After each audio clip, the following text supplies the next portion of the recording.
everybody, and welcome to another episode of the Club Lorcana podcast. This is episode 44. I am your host, Jeremy Bertrioni. With me, as always, is your host, Syed. And we have friend of the podcast, Ryan Walker, coming to visit us. Ryan, say hi. Welcome back. Great. All right. So, we have simultaneously a lot and a little bit to talk about. And I guess we'll get into that a little more in the podcast. But at the top of this podcast, I think we always like to start with a little bit of the metagame. I consider us one of the more competitive podcasts, and we just get right into it. So let's talk about the metagame. It's wide open right now. Yep. Yeah, the Hiram ban feels like it really opened the door for a lot of decks to be relevant again. Yep. Fortisphere as well. I feel like I could have made a blue steel with Fortisphere. That would have stayed as the best deck.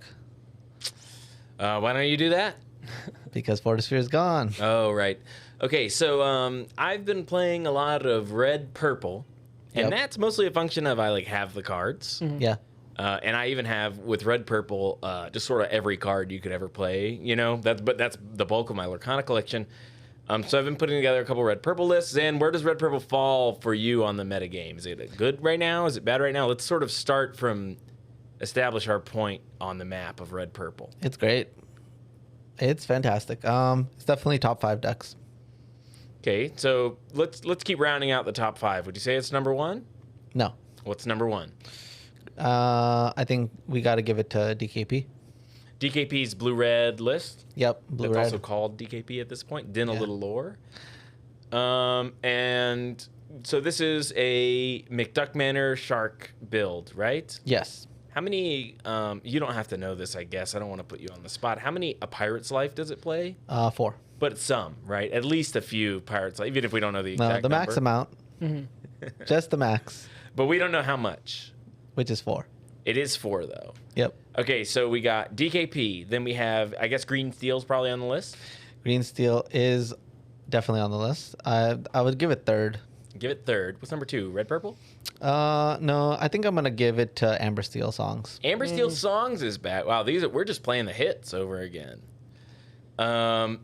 Okay, and then 4th is Red Purple. 4th is Red Purple, and then 5th is Vikings, Red Steel. We're back. I think it's Purple Steel. Yeah. And I would say the candidate to break into the top 5 right now is Blurple. Blurple has been good in my testing. I've been doing pretty well against it. I'm fortunate enough to be playing all the Be Prepareds. Yeah. Which is maybe pretty good against purple, but it is a purple mirror, so they're always going to have cards. They're always going to be questing, and it's a race the whole time. And they have a lot of answers to Shark, whereas some decks really don't. They're Hadesing my Shark sometimes, and that always feels like a drag for me. So let's talk a little bit, where do you want to go from here? How do these decks play with each other, or why DKP's list has the edge? What do you want to talk about? Yeah, I think that's critical, right? Let's talk about the atmosphere that was kind of created once Hiram and Fortisphere were banned. What was the immediate reaction from everyone?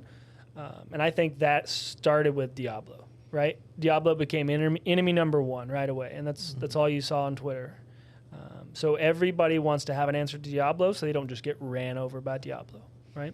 So there's a big trend up in having evasive answers, whether that's Blurple or Purple evasives, being Genie, Elsa's, your favorite card, Peter Pan. My boy Peter Pan Shadowfinder's back in high numbers, and I actually learned in testing, and I was sad about this, that it's finally really relevant that he gives Maui Shark Rush. Maui Shark with Rush is pretty nasty. And Peter Pan Shadowfinder on the board, now your opponent has to really wonder, can I quest here, or is that Rush threat going to come down? Which I'm sad about, because I was just looking for a 3-mana, 2/3 evasive Rush guy. That's what I was using him for. When I made day 2 in Dallas with Peter Pan Shadowfinder, that guy was just, that was all. And, you didn't have to think that much more about it. But anyway, now he gives relevant characters Rush. Yep. I think that we should think about card games often come down to card advantage, right? So Hiram was a card that created card advantage to a crazy degree, right? It created it by sticking around on the board, but also when it first enters the battlefield, right? And so the way you want to think about this card is on average against a deck that doesn't have an immediate answer like Sisu or Brawl, it is going to, on average, draw 4 cards, right? And even after when it draws the 4 card, you better have a way to deal 6 damage to it, right? And so that is, that's a difficult thing. So with that being said, cards like Sisu 8-drop are possible because now you have enough resources to ink all the way up to 8.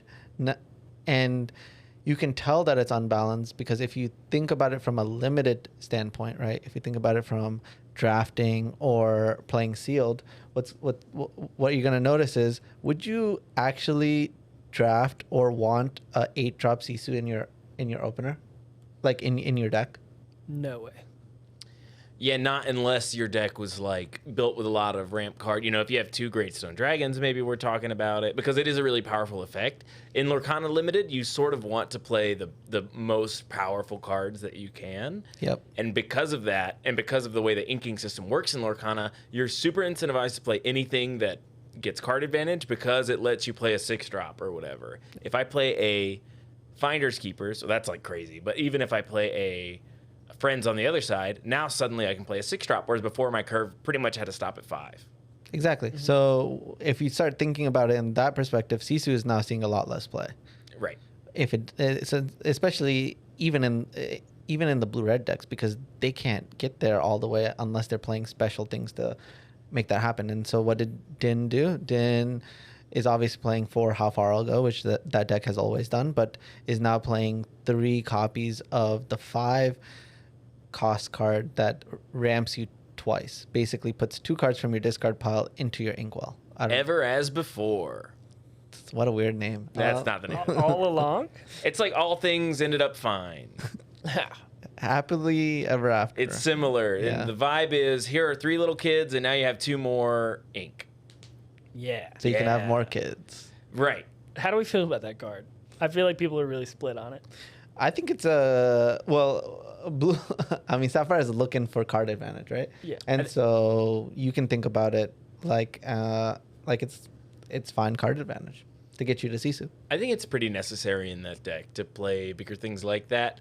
You have to make some deck building concessions, and I think those 3 little kids that ramp you for 2 out of cards from your discard pile are your concessions. Mm-hmm. Yeah. Or is it discard? Is it ice in this game or discard pile? Discard pile. Okay. Discard pile. Yeah. Right.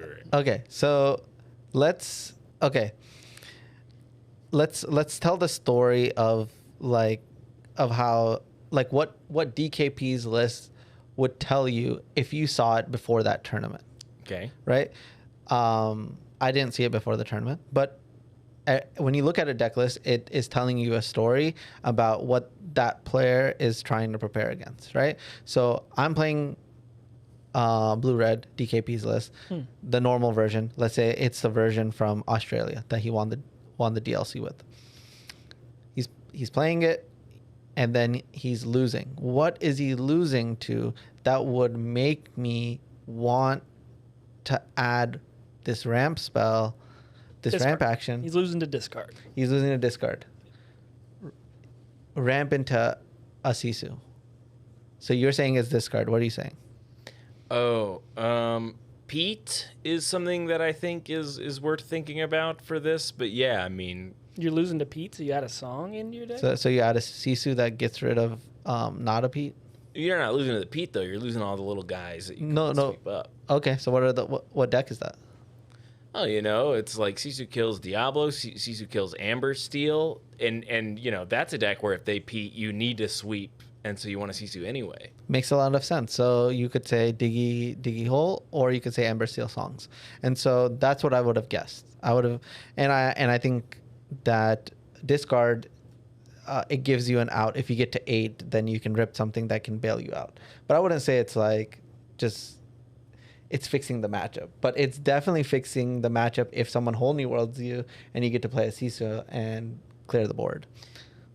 Right. DKP actually came into my space after he won the tournament and talked about the deck to everybody. Nice. Yeah. And he said that his plan against Green Steel was pretty much just try to resolve that card and then just play off the top of his deck, and then he usually wins. Yeah. So the other thing that you want to think about is someone who built the deck may also not realize what they might be targeting something, but they might incidentally be hitting something else, right? And so the Sisu, as a person who's played a lot of Amber Steel and Green Steel, I know that the Sisu hits the Amber Steel way harder than it hits the Green Steel. Even if he says his target was Green Steel, he incidentally hit Amber Steel, which I don't think was a great matchup, but he would have said it was a good matchup without the Sisus. So Green Steel, you got your Prince Johns and your Ursulas that are often criminally just hanging around, and so Sisu, I guess, sweeps those guys up. I mean, it hits aerial. No, it does though. Which is great. But yeah, so basically, I think that when you see a winning deck list, or not even a winning deck list, if someone presents you with a deck list, or you see a deck list, and you're trying to understand why is this good, or why is this bad, or when would it be good, you should think about the story that it's telling and what it's trying to deal with, right? And so when you think about Peter Pan Shadowfinder, the boogeyman of the format day one was what? After the ban of Hiram and Fortisphere. Ryan already said it in the green bird. Yeah, exactly. And so Peter Pan Shadowfinder comes out. So analyzing the story is like super important in terms of becoming better at the game. And so we should do it more often. So Blurple right now, the reason why it's not in the top 5 is because it hasn't won a tournament or has built a version that has beat the entire metagame, like the top 5 decks, right? Granted, it has only been one weekend, but we get to see how it does in set champs, Yeah, you mentioned just one weekend, so it's early post-ban, right? But what's your initial reaction to the ban? Did it improve the format? I mean, it seems like there's a lot of more viable decks now than there were before. Would we say that, 1 weekend, that's a win for the ban hammer? Not quite my initial reaction, right, since we already had that. But I think that the cards were egregious, and them being banned is, like, kind of good. I think that I personally really like when red-purple is in a good place in this game, because I think it's, like, sort of the like card gamers deck. You're trying to get in the weeds with your opponent. You're trying to play their game and beat them at it, get some card advantage of Finders Keepers. So I like that kind of deck, and I think when it's doing well, it's a sign of the health of the format. And that's not even biased, because I'm an Amber Steel guy.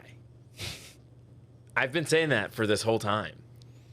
He's been saying it, but been playing red-purple the whole time. Yes, that's true. Yeah, I hear what you're saying, right? The purple being the card game player's guy. I mean, red-purple has just been the most consistent color pairing since day one, right? It's been the least swingy as far as matchups go, right? It always has a chance against every deck. And I think the reason I think a card game is healthy when a deck like that is good, because if you look at like the best cards in red-purple, it's like Be Prepared. Well, that's a card I can play around. So I feel good when a deck like that is good, because I know that if we're in a mirror, it's going to be a pretty skill-testing endeavor. If I'm trying to get under it, it's like reasonable to do that with an aggressive deck, right? Like an aggressive deck beats red-purple some amount of the time. If I'm trying to go over it, it's like also like kind of possible to do that, right? Like a lot of the blue decks, especially DKP's list, give red-purple a really hard time. So I think when a deck like that's doing well, it just is similar to... it's just like a good sign of the health of the format. Nothing broken is happening with that deck. Whereas, like, I think Green Steel, even if Green Steel is the best deck in the format, everyone has a huge problem with that, because they're like, he has 10 cards, I have 0, I've only have 4 ink. What's the deal here, right? We experienced that with, like, some of the Bucky draws. Like, it's like, oh, clearly there's a problem here because people aren't able to play. The good news is that nobody ever feels like they're not able to play when they play against red-purple. Sometimes they feel like, I played all my guys and they got swept up. And then someone's like, what if you'd only played half of your guys? They'd be like, oh, then I would have won. And it's like, right, now you're figuring it out. But don't you think that the axis of how you feel when you lose or how you feel when you win is not what we should be thinking about at all. Well, I'm examining like end of game board states. I think if we look at a game where green steel is broken, which it isn't right now, what that looks like is players lose their hands on like by turn 5, and the other player gains a bunch of advantage from their card advantage engine. In the case, most of the time it's Diablo, sometimes it's Beast, Tragic Hero or whatever. And I think if you look at that end state, it's like pretty messed up, right? But it's not messed up. I think that let's talk about the real secret here. The real secret is not everybody, majority of players have biases towards color combinations, and everybody is just trying to make a case for why something that they hate losing against is bad, and why the way that they like to play the game is right? That's what is really going on, right? In my case, I'm going to say I obviously have biases. And like after when Fortisphere and Hiram were banned, I was still building item decks and getting absolutely bodied, but I really needed to see how far I could push them. And I definitely built an item deck that is top tier, but wouldn't be the absolute best deck. I think it would have a good shot at top 3. And the amount of time that I spent on it is a ridiculous amount. So my bias was like, oh, the last tournament I won with the deck in the middle of a format was Blue Steel, and then they took away all the toys, and now I have to figure out how to do it with half amount of toys, right? And so then my process is like, let's try to unlearn everything I learned when specific conditions existed. Now that those conditions don't exist, let's try to figure it out in the new world. And so let's go back to the question of how do I feel about the bans? And I feel like I regret pushing Blue Steel. And I'm going to tell you why I feel regret. Because I felt like when I was pushing the metagame and pushing Blue Steel, like I'm obviously not the only person who did that. It was the collective. We just happened to be the first people who did it, right? All 3 of us were at SSG, sitting number 1, 2, and 3 in round 6. And Jeremy ends up winning the tournament. I end up making top 4, and Ryan had a heartbreaking double win and loss. And that happens. But from that point forward, I was like, okay, we're doing the right thing. We're going to get the right cards banned. And I feel like I pushed Fortisphere to get banned when that was not the goal at all. Like I was like, oh, Popsicle should get banned and Hiram should get banned, but not Fortisphere. And so I felt like if I didn't put my hand in the cookie jar, that Fortisphere would still be here, because I don't think that by the time that they banned it, it would have progressed that fast, right? I think that if we look at that tournament, Blue Red was poised to win that tournament unless we came in with Blue Steel, right? You played against Blue Red in the finals, we played against it in top 8, played against it in top 4. Like every single round is just Blue Red was poised to win that tournament. Yeah. And we messed it up. We ruined the timeline. And so I really feel sad that Fortisphere took the bullet that Popsicle was supposed to take. I mean, I'm totally done talking about it on this podcast, but Fortisphere is not what Steel's supposed to do, according to Ravensburger. I know, but I don't think it takes the bullet if Blue Steel wasn't poised as positioned as the best deck. But okay. I think both your points are valid. I agree on the Fortisphere getting some of the flack, but I really like what Jeremy said about the skill expression that is available right now that we have so many decks that are live in the format. And I think that's probably like kind of what pivots us to our next point, right? We're in this point. We're getting towards May, and Twitter's abuzz because we have no DLC news, right? Mm-hmm. So we're now, I think, in one of the best formats that we've had. But we have no big tournaments to play, right? So I'm looking forward, I guess, to well, I've told a lot of people I'm working the Renfest for the next couple of weekends, so I'm missing set championships.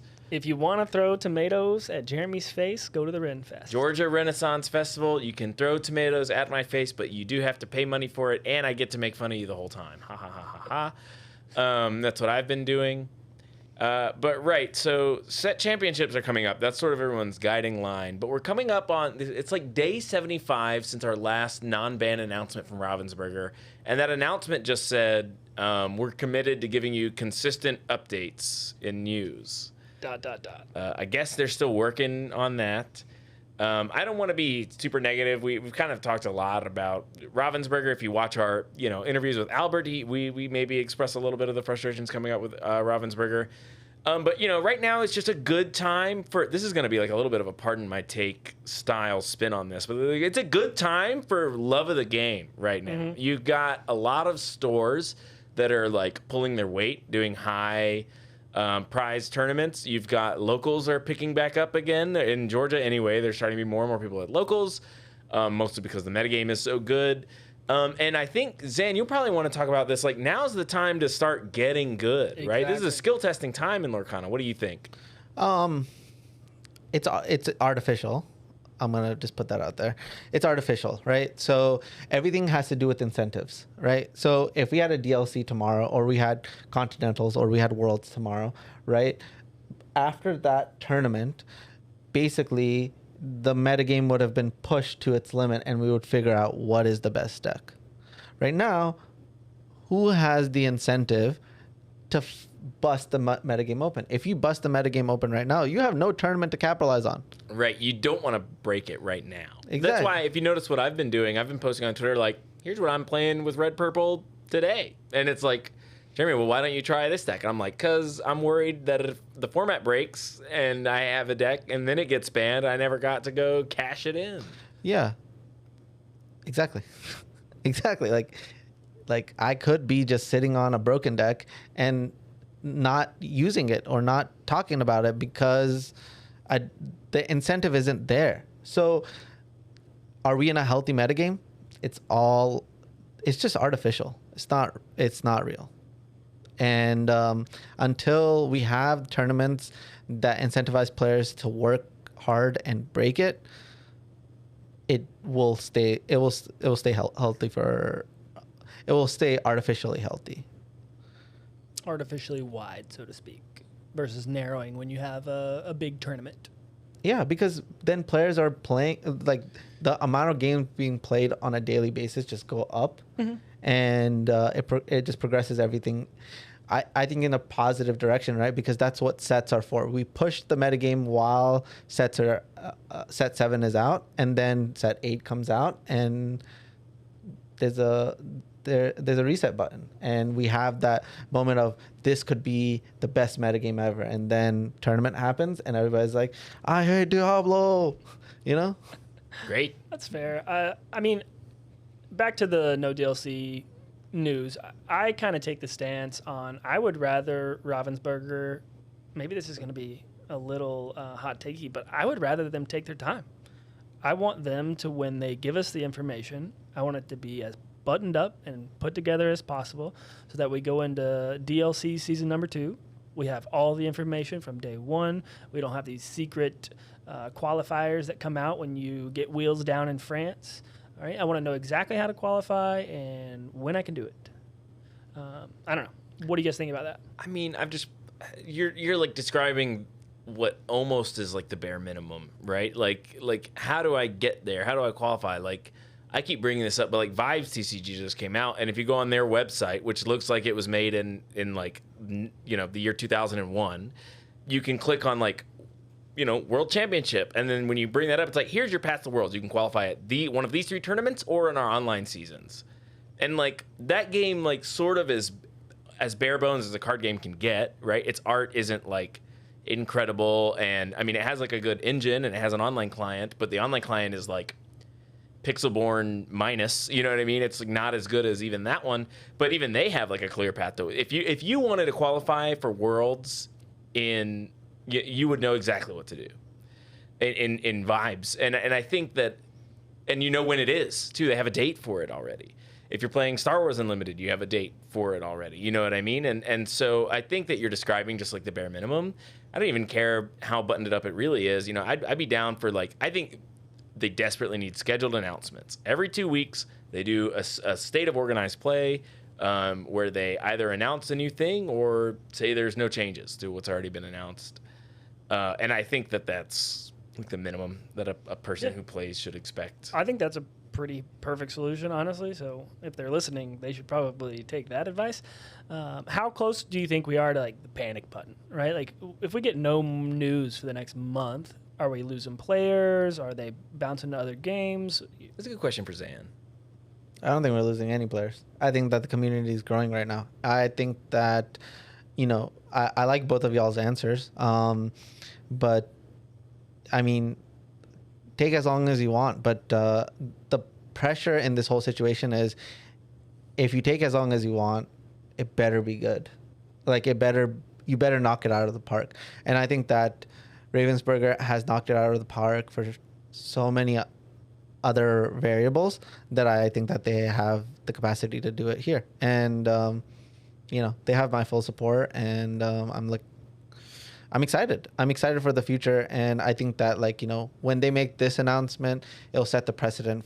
I don't think that this time next year we're going to be thinking about season 3 the way that we were thinking about season 2.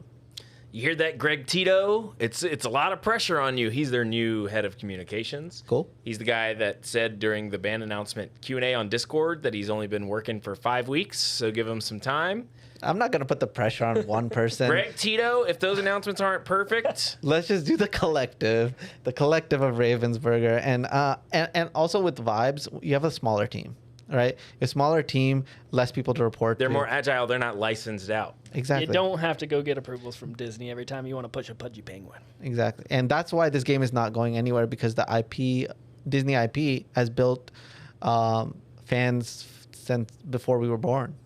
Yeah. So I'm always like a Lorcana player, but first question mark, I'm not really sure. Like this past couple of weeks, I've definitely played a lot more Vibes than Lorcana. I've definitely played a lot more Star Wars. I'm getting ready for the Galactic Championship in July. yeah, but basically what you're doing is you're going on dates with girls that you're not going to marry. No, I'm not. Ryan, what's the next thing we're talking about? That's a good transition. Let's just hit briefly on update on the LCCC. Oh, yeah, congrats, because Zan just won his, I don't know if it's semifinals or quarterfinal, but you just won your match against Spessy in the LCCCC. Yeah, that was in top 6. That was top 6. And now we're into top 4. Great. Awesome.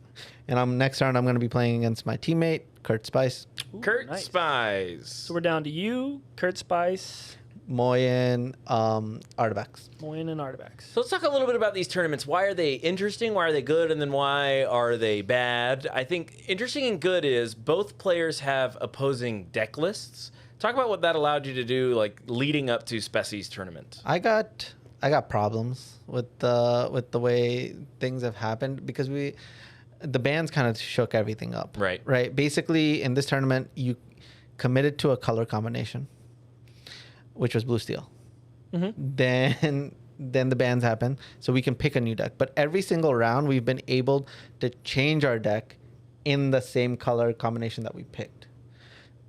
This round, we got to find out who we're playing against, and then we got to decide what deck we're gonna play.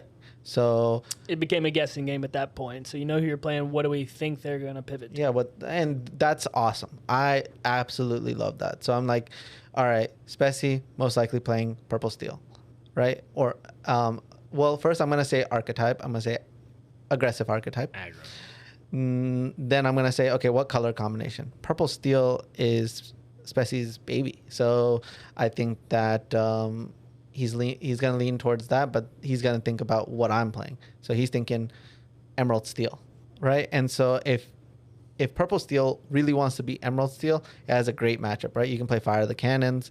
You can go crazy hard on evasives. You can have a whole Peter Pan situation. So I'm like, I can't play green steel. What would be a good counter to purple steel or an aggro deck? Something with Pirate's Life. right? True. And evasives are popular, so I want a way to deal with evasives. So I'm like thinking Maui Shark. And so I'm like thinking blue red, but I want to deal with the early game, not the late game. So no Sisus, I'm going to play Bells. So I played Popsicles, Bells, and I added Vitalisphere because I was thinking, I want to be able to rush out these Maui Sharks. If people are rushing out Maui Sharks, I want to be able to rush it out in my own way, right? And Vitalisphere is the way I picked, and I'm playing Baby Tamatoa, so it all lines up, right? And so that was my thought process. Specie ended up playing yellow green, which I ended up testing against Jeremy. Yellow purple, right? Oh, yellow purple, sorry. Against yellow purple. Very aggressive, evasive strategy, and I played against Jeremy. So how do you feel like the matchup went in our testing? Our testing was pretty good. You and I have been testing trading card games forever, basically, right? We've known each other a really long time. We've been testing for a really long time. So at first we were playing, and I was playing the aggressive deck, and I was winning a lot, but we also were having trouble breaking serve, which happens a lot when Zan and I sort of like test together, especially in Lorcana. The first couple games, it's usually whoever's on the play wins, as we both sort of feel out the deck list, figure them out, see what's going to happen. The first person to break serve was Zan, and that was like maybe 6 or 7 games in. 7th game, yep. 7th game. Zan breaks serve, and we talk about it, and we pretty much conclude, like right there, like that because I don't have goats, I'm probably not going to win another one of these. Yep. We play maybe 4 or 5 more games. It starts, like the goal starts getting further and further away, and then we have this moment where I'm like, Zan, I don't think I'm like playing a lot worse than when we started. I think that we've just now figured out, Zan has figured out what he's supposed to do in this matchup. And Zan was like, I agree completely. At that point, I think we were like I think we wrapped this one up really fast. We pretty much within 10 games were like, all right, we know what's going on here. Yeah, it was 5 matches, right? First match, you were on the play. You beat me 2-1. Right. Second match, you were on the play. You beat me 2-1. So he's winning by just winning on the play, right? Current record against Zan, 4-2. Yeah, he's crushing me. I'm like, okay, I feel scared. Specie's gonna crush me. We go into the third match. I win the die roll, so I'm finally on the play. So I win that game, and then we play game number 8. So game 8 is where I broke serve. I'm on the draw, and I finally won. So I won 2-0. So I finally won from being on the draw. Evened it up. Then we go to the match number 4, and then I was on the draw, and then on the draw, and I won both. And then again, I was on the draw, and then I was on the draw, and I won both. So I ended up I felt like I couldn't lose the matchup anymore. Basically, my thought process was, I need to set up Maui Shark with Vitalisphere. I need to not walk into Rapunzels. I need to not not care about Daisy because their closing power, even if they're at 18, they can't finish the game. I just need to make sure I set up the combination of like Maui Shark and Pirate's Life and just take my time doing it and don't feel rushed. And I need to be able to deal with specifically 4-drop yellow purple Pascal. What do you think people could take away from our testing? Because I felt like we were really doing it. Like the best trading card game testing. It's pretty reminiscent of our DLC trips, right? Top Cup comes, we stay up a little bit, we're waiting for the deck list to come out for the top 64 matchup, and we're going to jam that top 64 matchup until we get to the point where your Zan goes, I get it. Yeah. Right? Yeah, and that's true. It is the part that is sometimes hard to verbalize is like, oh, what did I figure out? And at first it's a feeling, and then after I beat you 2-0 the first time, I had a feeling of I figured this stuff out. And then the next match was when I was like, oh, I'm trying to set this up. I'm trying to set the stage. Oh, if I can play Maui Shark sooner, or I'm supposed to play Tamatoa in this part because I don't want in this spot because I don't want to get like Elsa, or I think it was Elsa Crab. Yeah, Elsa Crab. I could set up. I set up killing your shark a couple times with you had like a tap 3/3 or whatever, I would Elsa down your shark, kill the crab, then kill the shark. And that's because I'm a genius. No. But also because I had a criminally few, like small amount of ways to kill that shark. So the other way to do it is if I had a Peter Pan Shadow Finder, I'd be like, Iago, kill it. Peter Pan, kill it. I got the shark. It was all about trying to get that shark off the board. And that got me a couple of times, and then I was like, no more. Yeah, well, that's not going to happen anymore. What could somebody take away, though? Because I feel so bad just saying to somebody like... you're just trying to... You need to just play the matchup. I think that sometimes if I'm not figuring it out from the angle of me playing against you, I switch it. I say, hey, you play the deck, and I'm going to play what the enemy is going to play, you know? And that will give you perspective about what they could be thinking. But something that's important is if you think about NA Continentals, right? My top 16 match for NA Continentals was against Blurple. I'm on the draw. I think I'm 9th, and that person is 8th, so they get to go on the play, and that was everything. I was playing green steel aggro. I did not have a good matchup. I was very unfavored. But right before I went to go play against my opponent's testing team came up to me and said, we were trying to play your deck and we couldn't figure out how to play it. So my opponent had bad testing. And I felt like if I was playing my opponent's deck in their shoes and they were playing my deck in my shoes, that I would have won with the Blurple deck against me. But since my opponent didn't have a testing team that knew how to play that version of green steel at that time, it was a new a newer version of the deck, right? It was like Calhoun's, Merfolk's, and it was playing the new song that gives resist 2. I'm still here. I'm still here. Yep. And no, like Along Came Zeus's. No.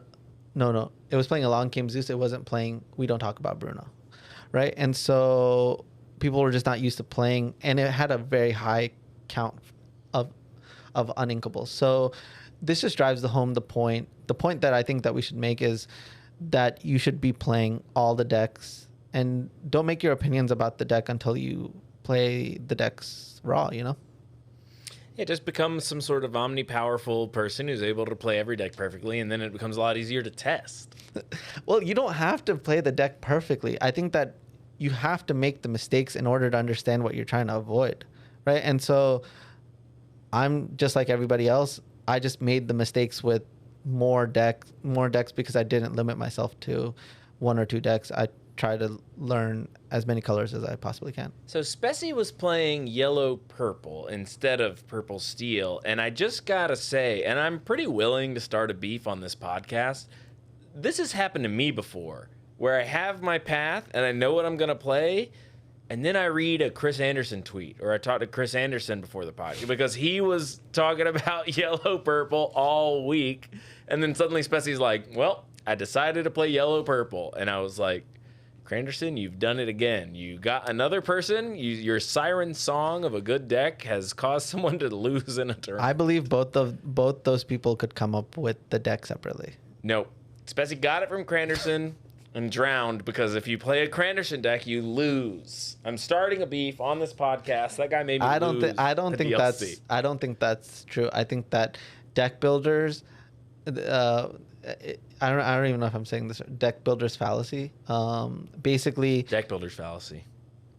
Basically, a deck builder can drown themselves with a bad deck list, and that has to happen in order to become a good deck builder. So, yeah. So if you choose to take the deck builder's path, you're gonna drown before you can float. If you never play. But the reward is infinite. The reward is you get to become, like, you get to win tournaments at a higher win rate than anybody else. But you also have the highest chance of not even winning one game. If you never play Long Tusk Cub, you never get to play Elder Deep Fiend. Hate that card. So let's talk about next round, maybe, right? So, okay, let's shift gears. Now you're playing Kurt next round. Are we locked into the same color pairings for next round? Yeah, unfortunately. So this is the problem I have. We were able to switch blue steel Like, so blue steel was able to become any version of blue steel. You can change any cards before your next match. Right.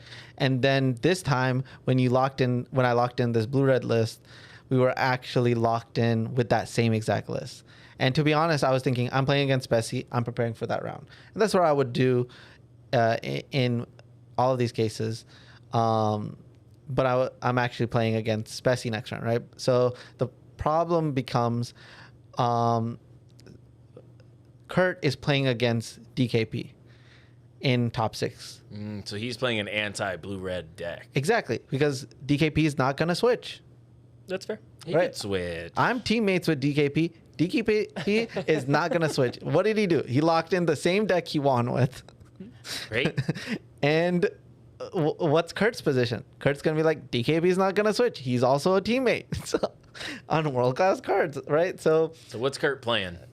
Amber Steel Songs. Oh, nice. That is heavily tuned to beat blue-red, right? And so now that we don't have the capacity to change our deck list, I'm locked in to this blue-red deck, and I didn't even know I was locked in because I just assumed the tournament was working the same. It's on me because I didn't really pay attention to the details, but I didn't know that that rule was going to change. Historically, blue-red has been very good against Steel Song. But I'm not allowed to change it. And so why do you think his deck is so... What are you worried about? If I'm remembering Kurt's deck, I think he's playing a whole new world list. Yep. And I'd imagine he's just playing higher strength characters that are making it hard for your removal. Yes, but you want to think about this is a common misconception. So, do we think that Diggy Hole, Amber Steel, and Amber Steel Songs are different decks? Yes. So DKP's list and standard blue red are different decks. Right. And so one is good against Amber Steel and one is very bad against Amber Steel. Interesting. Right. And the one that's really bad is DKP's version. Right. Right. Because Along Came Zeus It's really good against and Criminal Mind are both just houses. Yeah. Right. And the card that would maybe stabilize the matchup is Sisu, but obviously Kurt is going to be smart and try to play build around that. And so, yeah, so that's kind of the spot that I'm in, but I'm happy. In the last first cross-continental challenge, I lost in the finals to Zach. And then in this one, I'm in top 4. And if I can get past Kurt, I think I can win this because the Artifacts and Moyen are both playing green-purple, which I think I might have a solid chance because I'm playing Bells, which give me early game resistance. Yep. Yeah, So. true. Awesome. So, I mean, what do we have next? We have more tournaments coming down the line. We've got set champs in 2 weeks, I believe. 2 weeks set champs. They announced a DLC Lite in Japan, a championship qualifier. We got to talk about that. Bit of a caveat is it's going to be tough to qualify for it or to play in it because they released a unique rule. I've been playing trading card games a long time. I've never seen anything like this. You have to be able to communicate in Japanese to play. Yeah. And we were excited about that. We've been talking about going to Japan if these things line up for, since January, I feel like. Yeah, I mean, I started learning Japanese. The bullet point is a little vague, so you have to be able to communicate in Japanese. Well, I've played card games against Japanese players before, and everything went fine. Because if they're playing and I ink something, turn 3, and play an aerial, you're not like, what's going on? Especially in Lorcana, we don't even have to. In Magic the Gathering, which is where I played against Japanese players, there's like an amount of like permission you have to give to like pass priority. In Lorcana, your turn is your turn. So like honestly, I don't even really need to talk to you at all. I remember at European Continentals, I was playing against a guy in round 3 of an LCC who spoke no English whatsoever. Right. And we were fine. We could have played 1,000 games of Lorcana and never had an issue. So I can communicate pretty well with a Japanese player when it comes to playing the game, but the rule says you have to be able to communicate in Japanese. We've never had a rule like that. Does that mean that if my opponent is a judge, he can't speak in Japanese to me, and then I'm disqualified from the tournament? You also have to have Japanese cards. So your deck has to be in Japanese. I don't know That's a pretty big barrier, in my opinion. But It's not a barrier at all. No, it's not a barrier at all, actually. Okay, so If you want to go bad enough, you can get the cards, right? I mean, No. Yeah. world class cards got me for the cards. Fair. All right, has the date for this sign up for this tournament started? I think yes. Okay, so I don't know the answer. No. DKP tweeted about it. I think I know where you're going, and I think you're trying to ask how many days do you have to Duolingo Japanese? Is that yeah, what you're- think about it. All right, if you could play in a closed tournament with just Japanese players, which is not access to the rest of the world, which every other DLC has had, so I would say that's a weaker compared to the rest of the world, right? It's Japan versus the rest of the world. Right. I think that there are going to be strong players, but it doesn't make it that all of the best, like not everybody can communicate in Japanese, right? So if all I have to do is learn how to communicate in Japanese before this tournament and I get to play in a softer DLC, I am learning Japanese. One reason that it's not a DLC, there's lots of the regular pricing for a DLC, but there are no golden Mickeys allocated for this. And that's okay with me because it qualifies you for what? Japanese regional tournament? I'm a little fuzzy on this, but yeah, It's super vague. Yeah. Yes. Are there world spots even up for grabs? maybe. I feel like there has to be a path, right? Why would Japan not have a path to worlds, right? And so if the only barrier is I have to learn how to communicate in Japan, I can do it. And I'm gonna tell you why. Okay, so when I was playing Magic, I went to a Grand Prix in Japan. And so I went to a store called Haruya. Yeah. I needed to learn how to draft Magic in Japanese. Did I learn how to speak Japanese? No. Yes. What I did was I memorized all the cards and I won every draft without being able to read any of the cards. Easy enough to do. I know what most cards do before I even see them. Really, I look at the art, how much it costs. I'm like, yeah, I got it. And this is Exactly. even easier because it's set 2, right?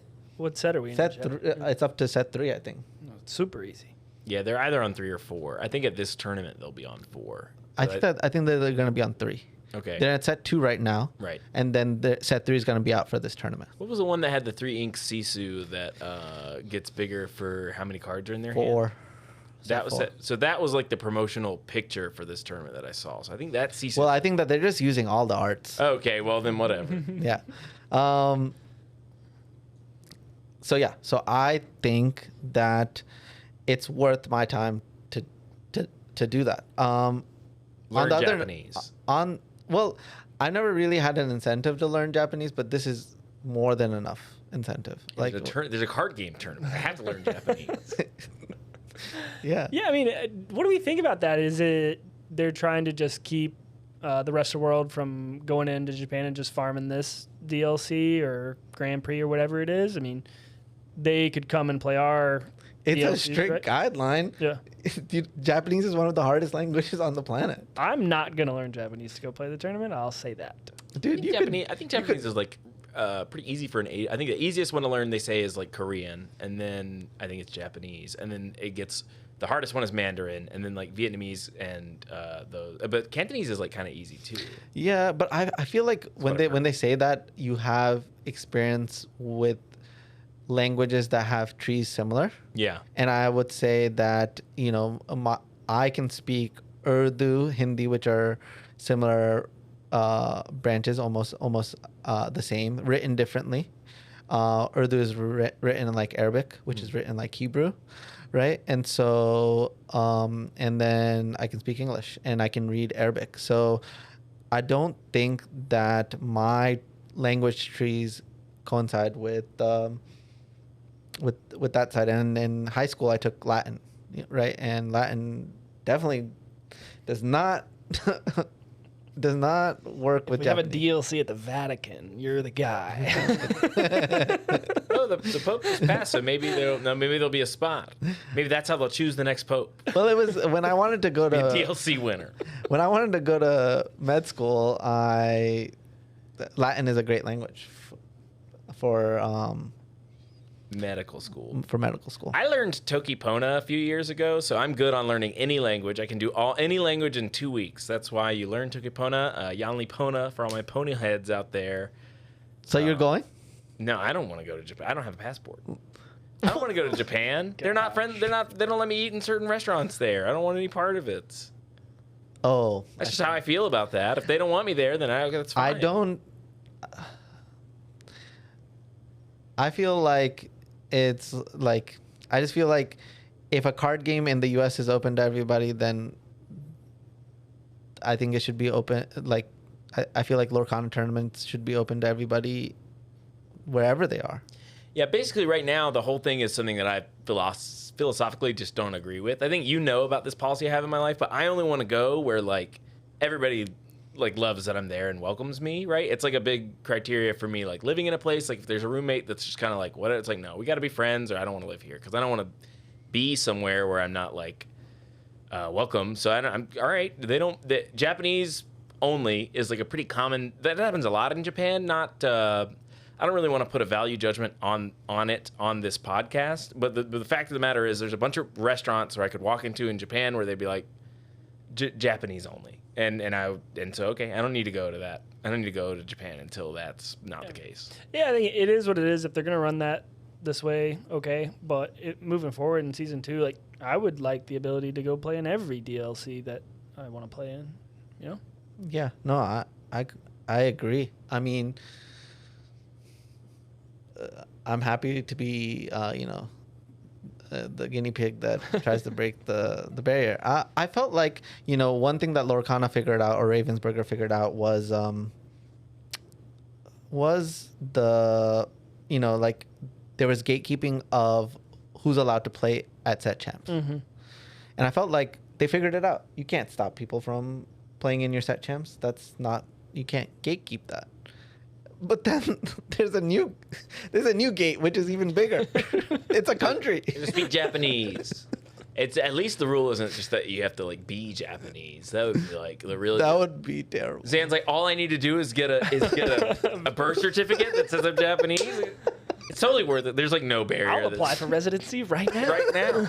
I've been living in Japan for 3 years according to this piece of paper I bought on Craigslist. No, but I'm serious. I'm learning Japanese. I just need to confirm I got a ticket first. Great.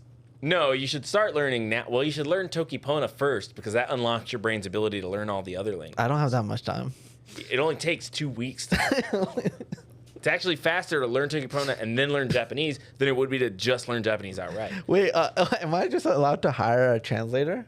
I mean, you have to communicate in Japanese. So if there's a guy next to you who's talking for you, show me on the rules where it says a dog can't play basketball. That seems like kind of where we're ending up. Seems so much easier than learning Japanese. If you can just hire a translator to walk around with you all day. What is this, Air Zan?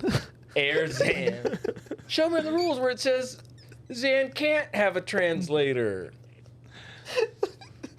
Oh, man. Sounds like a good day at the DS. All right, what else do we got? All right, as we wrap up, we want to give away some of these prizes from last week's pods? Oh, definitely. So last week we did our amazing 3-part interview with Albert Berdellins. Yeah, shout out to Albert for stopping by. That was awesome to listen to, for sure. I liked it a lot. I felt good. I got the journalism intake, like adrenaline rush where I was like, we're really doing something. We're really about something out here. So that was cool. I really liked it. But on our part 2, we did a giveaway. Albert Berdellins was fortunate enough to get a VIP tour of Disney World Resort. I think that's true. And he has 3 pieces of merch that you can only get when you're on that tour to give away. And the giveaway was we had a judge question, an open-ended judge question, or a question from the judge exam. And the top 3 answers, we're going to get them. So I scoured it pretty much. I watched it all week. I'm like very willing to defend my choices. Here's what I'll say. Anybody that this was based on what Albert wanted to guide this going. Anybody that solution would have taken too long. That was pretty much the problem with most of them. A lot of the answers were really thorough, but it was like do an investigation and sequester them, and this was like theoretically at a local tournament, so I didn't think that those answers were like quite fitting. I'm only saying this to front run, like if you feel like you gave a really good answer, you could honestly email me or leave a comment on this video and I'll explain it. I'm like prepared to do that. But we have our top 3. So Ryan, why don't you read them out? Yep. So the comment winners and in order, right, from 1 to 3. So 1's going to be able to pick their prize first. I think so. If the first one is 1984. Yep. It's going to be Mr. Chip 1984. Congrats. Yep. I really liked his approach. I thought it was brief. I think also he mentioned that he would take the time at the beginning to thank the players for trying to get it right. I think at a local tournament, that's like a really good attitude to have. Like, hey, good job calling this judge, guys, because it is important, right? And you know, we've been to a lot of locals where it was like you and me and Zan were the only players in the room that even like kind of knew what was going on. Everyone else was playing like bulk and starter decks. And so that guy was pretty right. Like at locals, it is a great time to say like, and hey guys, props on you for trying to figure out what the right lore totals are. I think more often than not at locals, this guy's like, oh, I have 16 and you have 14. Let's just split the difference. We'll say 15, call it even. You know what I mean? Yeah, so like, I liked that part of his answer. I liked that the answer was brief. And so I'm giving Mr. Chip 1984 first place. Nice. Congrats, Mr. Chip. And then second place, we're going to go to Jonathan Santos, 860. I'm worried I've heard this name before and that this is actually a judge. It's just Jonathan Williams in the sky. It's not Jonathan Williams. I think that Jonathan Santos might already be a Lorcana judge. If that's the case, then it's awesome that he won because that just shows that the right people are getting the right things. Yeah, and I don't think that we said it couldn't be anybody that we know, but I guess this is just proof that I don't know him. I might have seen him before, but I don't really know this guy. I think that's fair. All right, and number 3, last but not least, Jeremiah Goodson. Yeah, I don't remember this one as much, which is probably why it's third place, but this was just a good answer. He kept it brief and he kept it like pretty polite. I think emphasizing that was like big for this. I think he referenced like where he was pulling the rules from, which was a really big part of Albert's thing where he was like basically he identified like a 4-part approach. Also, this question was how would you approach this ruling? So people that just like got right into it in terms of like what they would do are kind of missing the prompt a little bit. What I wanted was some like thoughts on like where their head is, just basically walking up to the table, what their stated goals were, and then what would they do. All 3 of the winners had that as like part of their answer. Does that make sense? Yeah. Like, because I like that a lot. Question at the end was describe your approach, which is a little different than give a step-by-step of what you would do. 100%. Yeah, So I was looking this is for a that heated also. situation you're walking into, right? Neither Right. player's comfortable. A judge has just been called, right? All right. So if you are one of the winners, please message me or Jeremy your address, so we can get that over to Albert and he can ship it out to you. Number 2 is if you really felt like I wasn't part of picking the winners, that Jeremy messed up, right? Write your answer, and if it gets 100 likes, the comment, I'll send you something from my personal collection. We'll try to make it up to you. Pretty good. Yep. I was pretty thorough reading them. There were a lot of things where I was instantly like, you know, because I had a lot of answers. So like one bad thing, it was almost like looking through resumes, where I was like, well, let's just go with the first bad thing I see. I gotta go on to the next one because I don't have. I mean, I guess I do have all day, but I wanted to reward the players who had just flawless answers. That's great. No, awesome prizes. Thanks, Albert, for providing those. Good discussion last week for sure. Thanks for all the comments. They were great to read. Yep. All right, that pretty much wraps it up. Next week I might have a special thing to preview. The guy who makes the Elestrals game, he wanted to send me a box, so we might be able to talk about that a little bit on the podcast. You and I play or whatever. I was thinking of doing a little review. Am I getting a box too? I am, just me. That's all. Why not me? Well, you get a lot of stuff, and I don't ever get anything. Okay, and so I need a box in order for us to talk about it. So There it is. There it His is. address is. just Right. message me. Just give it a Zan at boop. But anyway, I'm one of your hosts. You can find me on Twitter. I do a space every Monday at 8:30. I didn't do it this last time, and I was a little sad to see that nobody else did one. You know, I guess it's just got to be me or whatever, which is great. No one else did what? Space. Okay, yeah. Space. Anybody could do a space, but I've just been doing this. Sometimes you got to fill the space yourself. It's got to be me. So catch me on Twitter at Mox, M-O-X, Jeremy. You can find Zan. You're already here. And you can find Ryan where? Yeah, I'm on Twitter most of the time at ATL Ryan Walked, and that's where I'll be. I sometimes pop up in the spaces as well when I have the time. So a lot of the times on this podcast, I like to like explain to the viewers like what my goals are for content and where they can find me, right? I'm doing spaces. Why? I like that it's an early morning radio format, and I like being able to talk to people in the community. So just give it like 20 seconds on like where do you see your position as a Lorcana player or content creator, and like why are you there? Ooh, I like it. You know, like why would I follow you? Sure. That's a good question. Yeah, I mean, I am not a 10, 15 year TCG vet like these guys on the couches. So I'd like to say I'm on the newer player side of TCGs, especially Lorcana. I'd say if you're in a similar space to that, right, I am absorbing as much information as I possibly can from mostly these two, but players like these two. So I try and, talk about that. When I go through tournaments and I bubble out because I lost a double win in, I'm going to talk about it there, right? So I'm learning right alongside you guys. And, you guys tell me all the time at some point all this preparation is going to pay off, right? There's going to be a time where, I'm going to get the win I'm looking for, or, whatever top 8 that is that I'm looking for. So, that's why you should follow me. All right, great. Well, that's our podcast, everybody. Thanks so much. And, bye and stuff.